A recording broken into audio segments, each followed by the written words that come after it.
secrétaire nationale d'Europe Écologie Les Verts, vous êtes la chef des écolos, si je puis dire.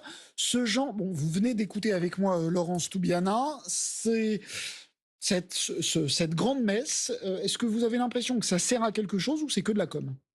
Moi, vous savez, mes premières grosses manifestations écologistes, c'était en 2009 à Copenhague pour la COP 15, ça ne me rajeunit pas.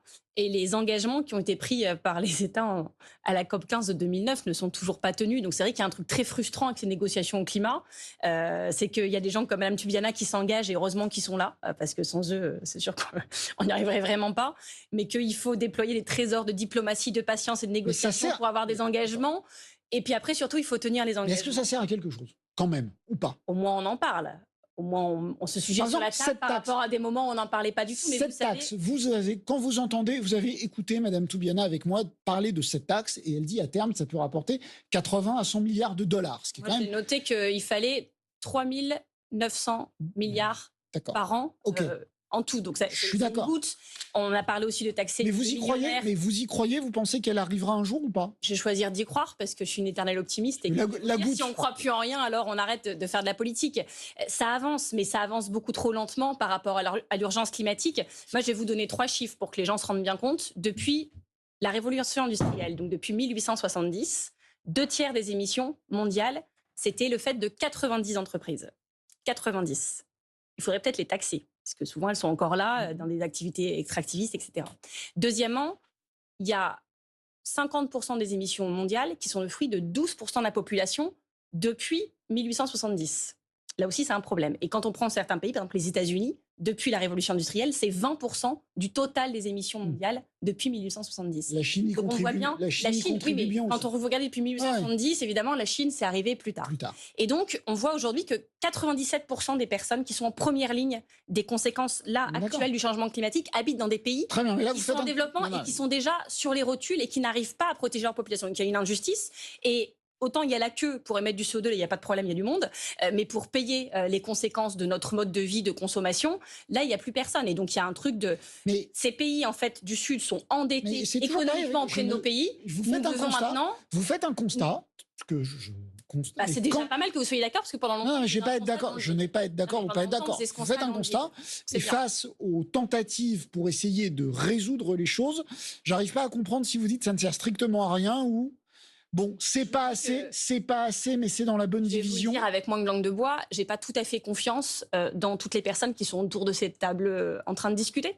Et donc, quand alors, vous n'avez pas en qui je suis sûre d'avoir absolument pas confiance, et même ça m'inquiète qu'il soit chef d'État. Et puis, vous pensez à qui? Au dictateur? Non, bah si, vous allez dire des noms, parce que dans cette conférence... Regardez la photo, vous allez comprendre. Et puis, il y en a d'autres. Alors, moi, je vais vous demander, il y a les dictateurs africains. Voilà, c'est un petit problème. Ça, voilà. Ils étaient déjà au One Forest Summit d'Emmanuel Macron qui nous a fait sa petite opération de greenwashing en... Il y a le Premier ministre. Incluant aussi du démocracy washing du coup dans ces pays. Il y a le Premier ministre chinois en prison dans ces pays qui risquent leur vie pour porter l'écologie là-bas. David Amiel, député de la majorité à votre place, disait la Chine n'est pas une démocratie. On ne résoudra pas les problèmes du climat sans la Chine qui émet 20% du gaz à effet de serre aujourd'hui. De discuter avec personne et faire du greenwashing et du democracy washing en même temps en allant dans des pays prôner l'écologie avec des dictateurs africains. Ça, c'est du aujourd'hui, c'est du démocratie. Menace de mort, voire en font disparaître. Ça, c'est un premier problème. La présence de MBS, du Premier ministre chinois, de Denis Sassou Nguesso, de qui vous voulez, c'est Emmanuel Macron a fait du democracy washing cet après-midi. Moi, je parle du One Forest Summit qui avait eu lieu au Gabon, qui est extrêmement choquant. On en a très peu parlé en France. Non, mais moi, je vous parle d'aujourd'hui. Là, aujourd'hui, on ne peut pas s'empêcher d'y voir aussi une opération de communication du président qui veut montrer qu'il est capable de rassembler tout le monde, qu'il va make the planet great again, mais ça fait quand même des années qu'il dit et qu'il ne le fait pas vraiment. Donc oui, il y a ce truc. Après, moi, je vais vous dire, je suis comme plein de gens. J'ai peur. J'ai peur pour moi, pour mes enfants, pour la planète qui sera peut-être plus habitable dans 30 ans. Et donc, j'ai envie que ça marche. Et je remercie des gens qui, comme Laurence Toubiana, y mettent beaucoup d'énergie et ont envie d'y croire. Mais faut éviter de s'endormir sur le truc. Vous savez, c'est le syndrome de l'autruche qui a été décrit par des neuroscientifiques en disant le changement climatique, ce risque climatique, il est tellement brutal, violent, qu'en fait, il y a toujours une partie de notre cerveau qui n'a pas envie de le regarder en face, qui a toujours envie de se dire ça va bien se passer. C'est comme dans la haine, vous savez. C'est l'éco-anxiété. La personne tombe et à chaque étage, ça va bien se passer, ça va bien se passer. C'est une autre définition de l'éco-anxiété. Mais ça ne doit pas nous endormir on doit avoir cette urgence quand même toujours en tête. Toujours. Le Conseil des ministres a dissous hier les soulèvements de la terre, décision expliquée hier par le porte-parole du gouvernement. On écoute Olivier Véran. Le ministre de l'Intérieur a présenté un décret qui propose la dissolution du groupement des soulèvements de la terre. Ce n'est pas la liberté d'expression ni la liberté de manifestation qui est en question. Ce n'est pas davantage des idées qui sont sanctionnées, c'est le recours répété à la violence contre des biens, contre des personnes, qui a été renouvelé à plusieurs occasions ces dernières semaines. Alors, on va vous voir, on vous voit hier devant le Conseil d'État. Vous êtes allé manifester avec le soulèvement de la terre. Voilà, on vous voit avec Cyrielle Châtelain, la présidente de votre groupe à l'Assemblée nationale. Vos lunettes sont très bien placées, ne vous inquiétez pas. Pourquoi cette décision vous choque-t-elle ? Elle choque beaucoup de monde, premièrement. Moi, quand toutes les personnes qui défendent la liberté publique dans un pays sont inquiètes d'une décision, en général, ça m'inquiète. Il y a plein de choses qui se mélangent. C'est-à-dire qu'il y a des gens en fait, qui ont vu des images choquantes de manifestations. Voilà. Je le sais, j'y étais. C'est la première. Vous parlez de Sainte-Soline ? Sainte-Soline, le Lyon-Turin également. Voilà. La première chose, c'est qu'il faut différencier des gens qui organisent une manifestation ou qui participent et des débordements d'une manifestation. C'est exactement ce que vient de dire Olivier Véran. Et les débordements d'une manifestation. Quand une manifestation du 1er mai se termine pas bien, on ne dissout pas l'intersyndicale en disant que c'est de la faute de Berger et Martinez ou maintenant de Marie-Lise Léon et de Sophie Binet. Ça, c'est la première chose. Et dans ce décret, je ne vois rien qui démontre le lien direct entre les soulèvements de la terre et les violences qui ont été commises. La deuxième chose... Vous niez que les soulèvements de la terre appellent parfois à des actions illégales. Je suis de l'antiterrorisme, vu que c'est eux qui sont saisis du dossier. Je n'ai peut-être pas tous les éléments, je pensais les avoir dans ce décret, et à la lecture de ce décret, je n'ai pas des éléments qui m'estiment suffisants pour justifier ça. Beaucoup d'avocats le disent, on est déjà 1000 requérants à être associés pour déposer un recours contre ce décret. La justice le dira. La deuxième chose, parce qu'on mélange beaucoup de choses, c'est la violence. Qu'est-ce qui est violent? Qu'est-ce qui est insupportable? Qu'est-ce qui est légitime? Qu'est-ce qui est illégitime? Vous n'avez pas dit légal là-dedans? Parce que ce qui est légal, ça compte aussi. Ce qui est légal ou pas, ça c'est réglé, ça s'appelle la loi. Et la justice le dit. Donc il n'y a pas de débat. Et donc, si quelqu'un jette un pavé sur un policier, il y a toute une procédure légale qui existe. Et ça, vous ne le soutenez pas? Je n'ai jamais soutenu ni les violences contre la police, ni les violences, parce que ça arrive, de policiers contre des manifestants. Je l'ai déjà dit, d'ailleurs, sur ce plateau. Mais aujourd'hui, on mélange tout. C'est-à-dire que moi, je veux bien que quand on fait une action illégale, de désobéissance civile, quand on est écologiste, c'est le cas de beaucoup d'écologistes, s'il y a des canalisations, par exemple, c'est pas légal. Quand on le fait, on sait à quoi on s'expose. Voilà. Et que la justice passe, ça fait partie, quelque part, de l'action. J'ai même été au procès de copains de dernière rénovation, à qui la justice dit, vous n'ayez pas le droit de faire ça, vous l'avez fait quand même. Ils disent, oui, mais il y a l'inaction climatique, et comme ils font rien, moi, c'était le mode d'expression que j'ai trouvé. La justice, d'ailleurs, est souvent assez clémente. Est-ce que faire ça nécessite de déclencher l'antiterrorisme? Ça, c'est un débat. Absolument. Parce que quand dans un pays, vous êtes ministre de l'Intérieur et que vous déployez les moyens de l'antiterrorisme contre des opposants politiques, là, ça devient préoccupant. Et je le dis très, très calmement, mais je suis extrêmement inquiète de la tournure que prend ce pays sur le point des libertés publiques. Dans ce décret, on parle quand même de gens qui sont suspectés parce qu'ils ont lu tel livre, un livre qui est autorisé à la vente, parce qu'ils sont sur Signal, qui est une messagerie cryptée, qui n'est pas WhatsApp, parce qu'on a des valeurs qui font que des fois, on n'a pas envie de trucs passer. Mais alors vous dites... Et donc, à un moment, il y a une suspicion générale. Et oui, la loi séparatisme, quand elle a été votée, beaucoup d'écolos ont dit, OK, le terrorisme islamiste, il y a une union nationale pour le combattre. Et on disait quand même, telle disposition, c'est inquiétant, parce qu'on pense qu'un jour, ce sera utilisé contre des militants syndicats écologistes. Mais nous y sommes. Vous avez dit... moqués à l'époque, paranoïaques, etc. Vous dites, y sommes. En gros, faire de la désobéissance civile, couper un tuyau ici, arracher des pans transgm, des plans transgm ici. Incendier un centre des impôts, comme l'a fait la FNSEA à Morlaix, jeter des ragondins sur une préfecture, déverser du lisier dans une mairie. Je parle des actions que vous défendez, vous dites c'est pas légal. D'autres exemples. C'est pas du terrorisme. Qui ne sont pas du tout légaux et qui ne sont pas du terrorisme. Vous dites, il y a la loi, on sait ce qu'on... Est-ce que ce sont des actions que vous soutenez? Est-ce que c'est un mode de revendication? Ça dépend lesquels. Vous savez, moi, quand je suis arrivée chez les Verts, j'ai bu beaucoup de bière des faucheurs, parce que la bière des faucheurs, c'était une cuvée spéciale pour financer le procès des faucheurs volontaires. Vous l'avez bu cul sec? Moi, je ne tiens pas du tout l'alcool, donc non. Mais on finançait le procès des faucheurs volontaires d'OGM. Et des années arracher des plans expérimentaux à Nantes, par exemple. C'était expérimental, les cultures d'OGM. Vous soutenez ou pas? C'est intéressant ce que vous citez, cet exemple de Nantes. Moi, je n'y étais pas. J'ai mis plusieurs jours à comprendre ce qui était passé parce que je regardais la télé et que je voyais des trucs, je comprenais pas. J'ai demandé aux gens qui y étaient. Est-ce que c'est un mode de... Parlons de cette serre. Est-ce que c'est un mode, d'action? Ok, mais moi ce que je voudrais savoir, c'est est-ce que c'est un mode d'action que vous soutenez? Je vais vous expliquer ce qui s'est passé. On a l'impression que des barbares écolos armés jusqu'aux dents ont éclaté l'exploitation d'un petit maraîcher. Ce qui s'est passé, c'est que ce sont des paysans, des maraîchers eux-mêmes, qui depuis 10 ans voient leur paysage se changer parce que c'est devenu un maraîchage industriel dans ce coin-là, avec des serres chauffées au gaz en 2023, hein, qui produisent de la mâche qui est exportée à 90%, notamment en Amérique du Nord, étrange, et qui appartiennent à des grands groupes agrobusiness qui écrasent les petits producteurs, qui emploient des 58 nationalités de sans-papiers dans des conditions qui relèvent parfois de la traite humaine. Et on nous fait passer ça parce qu'il y avait dans un coin, ce que personne ne savait, un truc expérimental d'une étudiante. Et donc, c'est genre, maintenant, c'était intentionnel. Je voudrais une réponse claire. Est-ce que la lutte pour le climat, est-ce que j'entends, il ne faut pas tout amalgamer. Très bien. C'était pas des écolos contre des agriculteurs, c'était des petits paysans contre l'agrobusiness. Je prends le point. C'est déjà différent. Je prends le point. La lutte pour le climat, aussi juste soit-elle, aussi primordiale soit-elle, autorise-t-elle à s'affranchir de la loi? C'est assez simple comme question. Vous savez, moi j'espère qu'on pourra continuer à se poser ces questions longtemps, parce qu'on est parti pour pas pouvoir se la poser longtemps, parce que quand la planète sera plus habitable... non, ok, mais ça c'est une réponse dilatoire. Non, mais je commence par là, mais je n'ai pas terminé. C'est une réponse dilatoire, ça. Il y a des choses qui sont légales et illégitimes. Il y a des choses qui sont illégales et peut-être légitimes.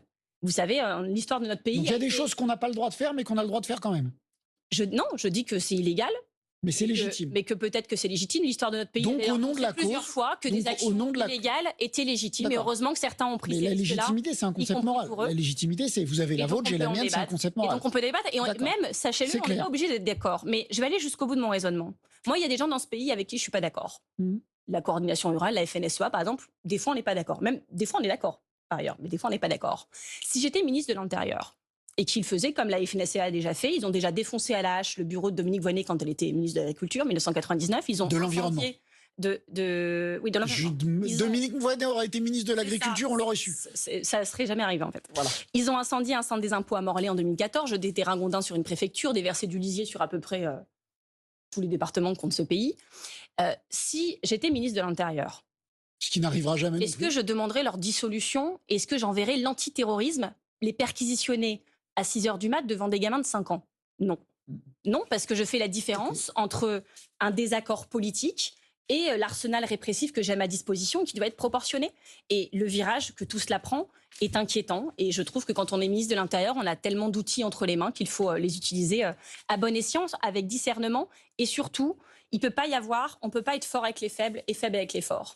Et je peux vous dire, pour connaître beaucoup de gens qui sont engagés dans ces mouvements, et vous seriez étonné de savoir qui on trouve dans ces mouvements. C'est pas des gens qui sont agressifs, c'est pas des gens qui ont une colère en eux. Vous irez à la prochaine manif. Je crois qu'il y a une manif prévue au Larzac. Ils ont dit qu'ils voulaient continuer à mobiliser. Je ne suis pas disponible ce week-end-là, mais si je l'avais été, j'y serais allée. Parce que le Larzac, c'est aussi une terre qui fait beaucoup de bien aux écoles. Une manif interdite? Vous iriez dans une manif interdite d'un mouvement dissous? En fait, on va reprendre l'égalité et légitimité. Moi, quand la manif de Sainte-Soline en octobre dernier, quand j'ai appris qu'elle était interdite, j'ai pris la décision d'y aller. Parce qu'elle était interdite. Et parce que quand on me prévient que ça peut mal tourner, qu'on est inquiet de voir 3 hélicos mobilisés et qu'on est inquiet de ce qui peut se passer, alors je pense que des chefs de parti et des parlementaires doivent être présents, pas pour s'interposer directement, mais pour raconter ce qui s'est passé ensuite et pour pouvoir dire la vérité. Vous savez, moi... vous n'êtes pas journaliste, vous y allez pas en tant que journaliste. Nous, on y va pour raconter, pas vous. D'ailleurs, des journalistes là sont... il y a un journaliste en garde à vue quand même, parce qu'il a pris des photos de l'action à Lafarge. Donc tout ça prend vraiment un virage inquiétant. Bien. Mais à Sainte-Soline 2, j'ai entendu des mensonges du ministre de l'Intérieur et j'étais peut-être rassurée de pouvoir les rectifier. D'ailleurs, il a arrêté de les dire, parce que la LDH et des parlementaires écologistes étaient présents et ont pu livrer leur version des faits. Si ça avait été que les soulèvements de la Terre, évidemment que dans le récit public, ça aurait été un petit peu plus compliqué. Alors, on a compris que vous ne vouliez pas de liste d'union de la gauche aux européennes parce que... Ça fait longtemps qu'on m'a pas posé la question. Je vous pose pas la question, ça tombe bien. C'est pour ça que je dis on a compris que pour pas avoir à vous poser la question. Vous pourrez expliquer aux autres comme ça. Très bien. Donc on a compris parce que, dites-vous, les programmes européens sont pas assez compatibles. Est-ce que les... Pas la seule raison. Vous voyez que vous vouliez quand même répondre à la question, mais je vous la pose pas. Est-ce que les programmes nationaux, cette fois, entre les différents partis de gauche sont assez compatibles, assez raccords pour qu'il y ait un candidat unique à la présidentielle? Évidemment. Sinon, on n'aurait pas fait les législatives ensemble en juin 2022 en proposant un Premier ministre commun. Les choses sont très simples. Par exemple, je prends l'exemple le plus loin de moi où vous pourrez vous poser une question. Fabien Roussel. On n'est pas d'accord sur tout. Si vous me dites, est-ce que Marine Tondelier et Fabien Roussel peuvent se mettre d'accord à vie sur le nucléaire? La réponse est non. Si la question est, est-ce que Marine Tondelier et Fabien Roussel, ou en fait, est-ce que Europe Écologie Les Verts et les communistes sont capables de trouver un terrain d'entente avec les socialistes et les insoumis pour dire si nous sommes au pouvoir, voilà ce que nous faisons pendant 5 ans sur le nucléaire? La réponse est oui. Les choses sont différentes. C'est clair. Ce candidat commun, il doit être désigné comment? Par exemple, Jérôme Guedj, le député socialiste, a proposé une primaire. Une bonne plateau, d'ailleurs, vous avez dit que ça pouvait être lui. Une bonne, exactement. Je regarde vos émissions. Ça, alors là, je suis flatté. Une primaire, c'est une bonne idée? Moi, je pense que c'est une erreur de vouloir jouer ces désignations à l'applaudimètre militant.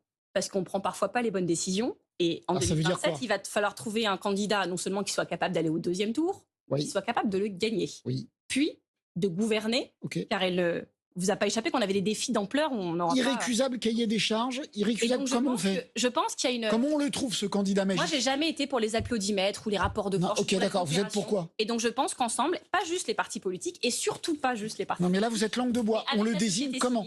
Je veux qu'on liste les critères qui feraient un bon candidat et un bon président. Et après, on décide capacité à dialoguer, capacité à apaiser, capacité à fédérer. On le désigne comment? Je vous remercie. Mais non, mais on le désigne comment? Par un comité au consensus. Il y a plein de méthodes qui existent. Par un comité. Donc, il y a 100 Gus qui vont décider tout seuls. Je sais pas qui vous êtes. Ou Gussette. En disant Gus, déjà, c'est pas paritaire. Mais non, mais je pense qu'il faut associer des gens des syndicats, des gens de la société civile, des grosses. Mais c'est entre vous.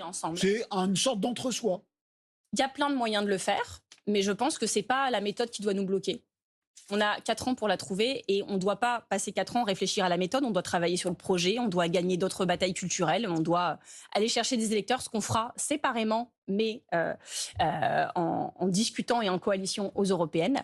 Et puis, vous savez, la route est longue jusque 2027, mais je pense qu'il y a énormément de gens dans ce pays, ça doit nous porter, qui n'ont pas envie de se résigner à choisir entre l'héritier que ce sera choisi le macronisme et Marine Le Pen en 2027. C'est une lourde responsabilité. Si votre aéropage désigne Jean-Luc Mélenchon, vous êtes prêt à repartir derrière Jean-Luc Mélenchon? Si tout le monde estime que c'est le meilleur candidat, oui. François Ruffin. Si tout le monde estime que c'est quelqu'un d'autre, ce sera quelqu'un d'autre. François Ruffin qui se prépare activement, est-ce que ça serait un bon candidat justement pour fédérer tous les gens dont vous parlez? Je veux bien que vous me les fassiez tous, je vous dirai oui à chaque fois, et puis peut-être même que ça peut être une femme. Mais en tout cas, je pense que c'est une erreur et c'est le drame de la Ve République, de passer son temps à parler en termes de nom. Nous, on veut la 6e République. Sauf qu'à la fin, on vote pour Non, mais nous, on veut la 6e République. Oui. Donc on vote pour un président qui ne sera pas un président comme Macron. On vote pour un président qui aura un Premier ministre qui a beaucoup de poids et qui ne sera pas son directeur de cabinet. Et donc, du coup, je pense que même dans la manière de faire campagne et de présenter la future équipe, ça devrait être différent. Il faut qu'on renverse un peu la table et qu'on joue avec les règles du jeu existantes, évidemment, mais à notre manière. Alors, il reste 1 minute. Disruptif. Il reste 1 minute, me dit-on, pour une question importante. Oula. 11 millions des résidences principales sont chauffées au gaz. Est-ce qu'il faut interdire vite les chaudières à gaz? Ça dépend de ce qu'on a à mettre en face. Et puisque la moitié des réacteurs nucléaires étaient encore à l'arrêt il y a quelques mois, qu'on nous parle d'en construire des nouveaux qui seraient peut-être opérationnels en 2040, mais si c'est comme Flamanville, ce sera donc on peut pas. Plus. Pour l'instant, on peut pas parce qu'il n'y a pas l'électricité. Surtout, ce lobby, gentil lobby, a fait en sorte qu'on prenne un retard énorme. Et coupable sur les énergies renouvelables. Donc, on ne peut pas parce qu'on n'a pas de quoi nourrir des pompes à chaleur. Je ne suis pas experte énergétique, mais c'est une question de transition. Et l'urgence, ce n'est pas d'interdire des choses à des gens à qui on a dit d'acheter ça. C'est de créer l'alternative et de supprimer le recours aux énergies fossiles au fur et à mesure que le renouvelable se déploie. C'est clair, c'est extrêmement clair. Merci infiniment. Merci à vous. Marine Tondelier, de regarder régulièrement cette émission et d'y avoir participé ce soir.